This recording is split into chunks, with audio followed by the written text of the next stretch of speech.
We're in a 2007 Lincoln MKZ, or Mark Z. Last year, this car was called the Zephyr. They bumped up the engine to a 3.5-liter V6 with just over 260 horsepower. It's a good engine, and when you get into the pedal, it really does find a decent amount of power. The best thing about the MKZ has to be the way that it looks. It actually looks like a really mean car, much better than a lot of the Lincoln styling has been for years. On the exterior, the styling says this is something that's going to be luxurious, sporty at the same time, and is going to be kind of fun to drive. And then you get in it. The minute you sit down in here, the dashboard and the center console especially look cheap. None of the surfaces, none of the textures, none of the materials say luxury to me. You don't even have to touch it to know that the plastic materials here feel like melted down army men.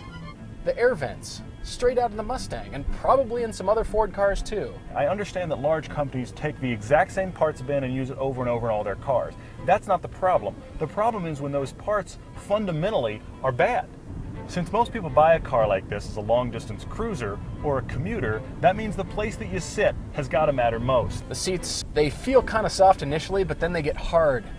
The place to sit in this car is where it fails the biggest. There is zero handling. And the suspension tuning is a bit frightening. The more you throw it in, the more it gives you body roll. It's like there's 4 giant jet-puffed marshmallows at all 4 corners, masquerading as shock absorbers. Now, okay, you can argue you don't buy a Lincoln because you're going to go on a mountain road like we are today. That's fair. Maybe the only reason you're going to buy a car like this is for cruising on the highway. And at that point, the Lincoln gains some points back. Where this car gets into trouble is presenting itself as a luxury car.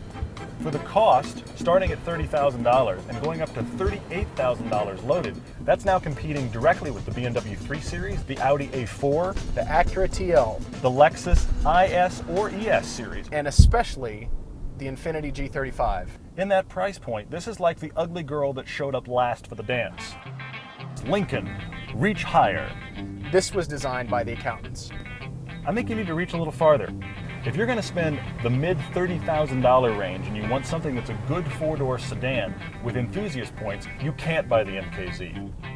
You know that whole thing called buyer's remorse? I think it's got a name, and it's called the Lincoln Mark Z.